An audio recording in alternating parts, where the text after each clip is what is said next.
శంఖారావము మన రికార్డింగ్లో 48వ నంబరు. ఇది 5th chapter అయిన కర్మ సన్యాస యోగంలో 25వ శ్లోకం, 25th శ్లోకం అన్నమాట. యోగి ఈ విధమైన సాధన చేసి ఈ తన వెలుగునందు కలిసి నిలచును. అటుపైన తానుండక వెలుగే ఉండును. అనగా మనస్సు, ఇంద్రియములు, దేహ ప్రవృత్తుల ప్రజ్ఞ తనయందు నిర్వాణము చెందును. తానను భావము ఈ వెలుగునందు నిర్వాణము చెందును. తాను బ్రహ్మమగును. ఋషులందరూ ఈ మార్గమున కల్మషమును అంతరింపచేసుకొని బ్రహ్మ నిర్వాణమును పొందుచున్నారు. అట్టివారికి తమ లోపలి లోకము, వెలుపలి లోకము అని రెండు ఉండవు, ఒకే లోకముండును. అదియే పరబ్రహ్మము అను వెలుగు లోకము. వారి జీవితమునకు నియమ ప్రవర్తనము సహజము. దానికి ప్రయత్నం అక్కరలేదు. సర్వజీవుల మేలు కొరకై ప్రవర్తించుట వారికి సహజ గుణమగును. అంతేకాని బాహ్య ప్రపంచమున వర్తించుట మాని కన్నులు మూసుకొనరు. 25వ శ్లోకం అయిపోయింది. Next heading విదితాత్ముడు. విదితాత్ముడు అనగా ఆత్మ అనగా ఏమో తెలిసినవాడు. ఆత్మ అనగా తాను. ప్రతి వ్యక్తి యందును తన అస్తిత్వములోని పొరలన్నీయు తనతోనే చేయబడి ఉండును. ఈ పొరలలో దేనిని తాననుకొన్నను అట్టివాడు తెలిసినవాడు కాడు. అతడు ఆ పొరయందు మాత్రమే జీవితమును గడుపును. మిగిలిన వాని యందు నిద్రించుచుండును. అనగా వానికి మిగిలినవి లేవు. ఇద్దరు వ్యక్తులు ఒకే విషయమును గూర్చి ఏకాగ్రతతో చర్చించుకొనుచున్నప్పుడు ఆ విషయమునందు మాత్రమే మేల్కొని ఉందురు. అంతసేపును మిగిలిన విషయములు వారి అస్తిత్వమున ఉండవు. తాము కూర్చున్న ఇల్లు, అందలి వివిధ వస్తువులు, ధరించిన వస్త్రముల రంగులు మొదలగు వివరములు మున్నగునవి ఏమియూ వారి దృష్టియందుండవు. అట్లే వారు నేర్చిన ఇతర విద్యలు, వివిధాంశములు, విజ్ఞాన విషయములు, వినోద విషయములు అస్తిత్వమునందు ఉండవు. చర్చించుచున్న అంశము విడచి మరి ఒక అంశమును గూర్చి చర్చింపనారంభించినప్పుడు అంతకు ముందు చర్చించిన విషయము వారి అస్తిత్వము నుండి జారిపోవును. కానీ ఎప్పుడు దేనియందు మెలకువ వర్తించుచుండునో అప్పుడు గల భావమును ఆ వ్యక్తి తాను అని నమ్మును, నేను అని వ్యవహరించును. కనుక ఇట్టి నేనులు కొన్ని లక్షలు ప్రతి వ్యక్తి యందునూ దాగి ఉండును. దేనిని స్మరించినప్పుడు ఆ నేను సముద్ర కెరటము వలె పైకి లేచుచుండును. దేనిని స్మరించినప్పుడు ఆ నేను సముద్ర కెరటము వలె పైకి లేచుచుండును. సాధన లేనివాడు నేనను పదము వాడినప్పుడెల్లా అతడు వర్తించుచున్న కెరటమని అర్థమే గాని నిజమైన తాను కాదు. తాను సముద్రము వంటివాడు. లక్షల నేనులు కెరటముల వంటివి. వానిలో దేనియందు ఏకాగ్రత వహించునో దానియందు చిక్కుకొని దాని కదలికలచే సతమతమగుచుండును. క్రమబద్ధమైన జీవిత సాధన నెరిగినవాడు వాని యందు చిక్కుకొనక అన్నిటికీ మూలమైన తానుగా మేల్కాంచగలిగి ఉండును. తన యందు లేచుచూ పడుచున్న అలలను గమనించగలుగును. వాని యందు చిక్కుకొనడు. సముద్రము అలల యందు చిక్కుకొనుట లేదు కదా. ఈ స్థితి పొందిన వానికి విదితాత్ముడు పొందిన వానిని విదితాత్ముడు అని శ్రీకృష్ణుడు చెప్పెను. కొండ శిఖరమున నిలబడి చూచువానికి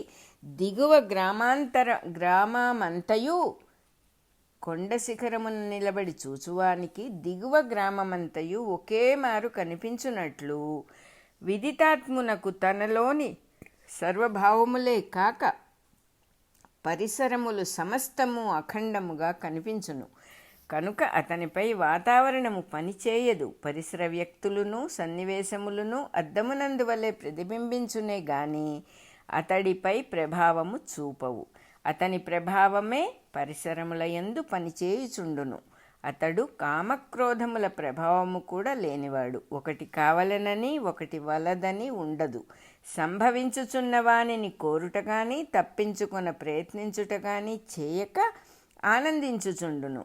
ఆడుకొనుచున్న పిల్లవానికి పరిసర ప్రాంతములెట్లో అట్లే విదితాత్మునకును. 26వ శ్లోకం అయిపోయింది. ప్రయాణీకులను గమ్యమునకు కొనిపోవుచున్న రైలు బండిని నడుపు డ్రైవరునకు బండిలోని ప్రయాణీకుల పేర్లు మున్నగు వివరములు తెలియుటతో నిమిత్తము లేదు. వారిని గమ్యస్థానమునకు చేర్చుటకు పేర్లు తెలియకపోవుట అడ్డురాదు. అట్లే విదితాత్మనకు ఇంద్రియార్థములు ప్రత్యేకముగా ప్రభావము చూపవు. చూడదలచినది కనిపించునే కానీ కంటి ఎదుట ఉన్నది కనిపించదు. వినవలసినది వినునే కానీ చుట్టూనూ జరుగుచున్న శబ్దము వినబడదు. తినవలసిన దానిని తినునే గాని రుచితోటి పరిచయము వానిని ఆకర్షింపదు. ఈ స్థితినే ఇంద్రియ నిగ్రహము అందురు. పరిసరములను చూడకుండుటకు యత్నించుట ఇంద్రియ నిగ్రహము కాదు. యత్నించినప్పుడు వానినే స్మరించెదము. విదితాత్మునకు మాత్రము ఇంద్రియ నిగ్రహం అప్రయత్నముగా సిద్ధించును. కనుక అతడు యతి అనబడును. మనోనిగ్రహము కూడా అప్రయత్నముగానే సిద్ధించును. ఒక అభిప్రాయము మనస్సునకు రాకుండా యత్నించుట కాక అప్రయత్నముగా మనస్సునకు రాకుండుటయే జరుగును. భూకంపమో పెను తుఫానో వచ్చినప్పుడు ఇద్దరు పరస్పర విరోధము గల వ్యక్తులు పారిపోవచున్న దృశ్యమును భావింపుడు. ఆ స్థితిలో వారికి పరస్పర విరోధము గుర్తుండునా? అప్రధానమగుట వలన గమనిక నుండి అది జారిపోవును. అట్లే విదితాత్మనకు రెండు భావముల సంఘర్షణ ఉండదు. కనుక అతడు యతచేతస్సు కలవాడు. ఈ స్థితి సిద్ధించిన వాని ప్రజ్ఞయే నిజమైన తాను.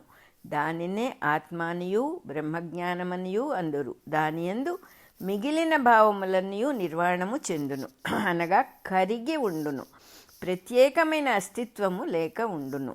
ఈ బ్రహ్మ నిర్వాణ స్థితి అతనికి అభిముఖముగానే ఉండును. దానిని సాధింపబడునొక వస్తువు వలె కాక అభిన్నమైన సహజ స్థితిగానే ఉండును. 27వ శ్లోకం అయిపోయింది. తర్వాత హెడ్డింగు ఈశ్వర ప్రణిధానము. ఈ స్థితి కలుగుటకు చేయవలసిన సాధన ఎట్టిది? మొదట భ్రూమధ్యమునందు దృష్టిని నిలుపవలెను. దానితో మనస్సు ఊర్ధ్వముఖము పట్టును. లోనున్న తనను జ్ఞప్తి చేసుకొనుట వలన పరిసర వస్తువుల అస్తిత్వము మనస్సు నుండి తొలగిపోవును. లోనున్న తనను స్మరించుట ఎట్లు? తన ఉచ్ఛ్వాస నిశ్వాసములను గమనించుటతో ఆరంభింపవలెను. ఈ ఉచ్ఛ్వాస నిశ్వాసలు ఎట్లు జరుగుచున్నవి? నేను చేయుచుంటినా? అవి జరుగుచున్నవా? నాచే చేయించబడుచున్నవా అని ప్రశ్నించుకొనుచుండవలెను. అప్పుడు రెండు శక్తులు మనస్సునకు గోచరించును. అందొక శక్తి వలన శ్వాస పీల్చుట, రెండవ శక్తి వలన శ్వాస విడుచుట జరుగుచున్నది.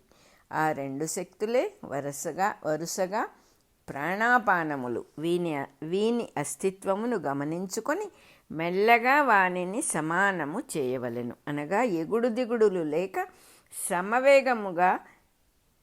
సమవేగమున ప్రశాంతముగా సుదీర్ఘముగా శ్వాసను పీల్చుట విడుచుట చేయుచు స్మరించుచుండవలెను. ఇట్లు చేయుచుండగా కాలక్రమమున ఈ రెండు శక్తులకును నడుమ సామ్యము సిద్ధించును. అఖండమైన ఒకే శక్తి ఈ రెండు పనులు చేయుట జరుగును. అటుపైన మనస్సునకు శ్వాసతో సామ్యము సిద్ధించును. అనగా ప్రాణశక్తియు మనస్సును ఒకదానిలో ఒకటి లీనమై నిలబడును. ఇట్లు నిలబడి ఉన్నంతసేపును శ్వాస జరుగదు. అయినను తాను జీవించియే ఉండును. మనస్సు లేక తానుండుట సిద్ధించును. ఇంద్రియములు, మనస్సు, బుద్ధి అను ప్రవర్తనలు తనయందు నియతములగును. అనగా లయమందుటచే నియమింపబడి ఉండును. ఈ స్థితిలో సాధకుడు ముని అనబడును. అతని ప్రజ్ఞ మౌనమున ఉండును. ప్రవర్తనలన్నీయూ కరిగిపోయినవి కనుక అప్పుడున్న స్థితి మోక్షమునకు దారితీయును. మోక్షమనగా ప్రవర్తనలో చిక్కక మేల్కొని ఉండు స్థితి. దీనిని అభ్యసించిన వానికి ఒకదాని యందు ఇచ్ఛ, దేనికైనా భయపడుట, ఎవరిపైన క్రోధము కలుగుట ఉండదు. దీనిని అనుదినము అభ్యసించినచో నిరంతరత్వం ఏర్పడును. అనగా అభ్యసించుచున్నప్పుడే కాక తదితర కాలములలో కూడా నిలబడును. వానికి తానే గాని తదితరం ఉండదు. ఈ స్థితిలోనే ఉండిపోవుట, లోక కర్తవ్యములన్నీ జరుగుతూనే ఉండుట కూడా సిద్ధించును. అప్పుడతడు ముక్తుడు అనబడును. ఎవరితో వ్యవహరించినను, దేనిని గమనించినను అతడు దర్శించున్నది తననే. ఆ తానెట్టివాడు? తాను చేయు సమస్త పుణ్యకర్మలకును భోక్త అనగా అనుభవించువాడు. సత్కర్మలు ఇతరుల మేలు కొరకై చేయబడును. ఆ ఇతరులలో కనిపించువాడు తాను గనుక తన యజ్ఞార్థ కర్మలకు భోక్త తానే. తాను చేయు తపస్సునకు కూడా భోక్త తానే. దేనియందైన వహింపబడిన శ్రద్ధను తపస్సు అందురు. శ్రద్ధ తన యొక్క ప్రజ్ఞయే కాబట్టి దేనియందు శ్రద్ధ వహించునో అది కూడా తానే. కనుక తన యజ్ఞమునకు తపస్సునకు భోక్త అందరిలోనున్న తానే. 28వ శ్లోకం అయిపోయింది. మనస్సునకు, సంభాషణకు, పనులకు సంబంధించి తపస్సు 3 విధములుగా వ్యక్తమగును. మంచి సంకల్పము చేయుటలో తానే సంకల్పముగా తనకు విప్పారి దర్శనమిచ్చును. సంభాషణయందు పవిత్రతను గూర్చిన శ్రద్ధ వహించుచున్న కొలదియు తానే తన సంభాషణగా విప్పారును. దేహముతో భౌతికలోకమున ఆచరించుచున్న సత్కర్మలయందు శ్రద్ధనభ్యసించుచు తానే తన సత్కర్మగా గోచరించును. కనుక విదితాత్మనకు యజ్ఞ తపస్సుల భోక్తగా తానే దర్శనమిచ్చును. కొన్ని లక్షల నేనులుగా గోచరించు తాను తనకు గోచరించుటయే ఆత్మజ్ఞానము. ప్రతి జీవిలోనూ కొన్ని లక్షల నేనులు గోచరించుచుండును. వానియందు అంతర్యామిగానున్న తాను యోగశాస్త్రమున ఈశ్వరుడు అనబడును. సర్వజీవుల హృదయములలో ఈశ్వరుడుండి నడుపుచున్నాడని భగవానుడు చెప్పెను.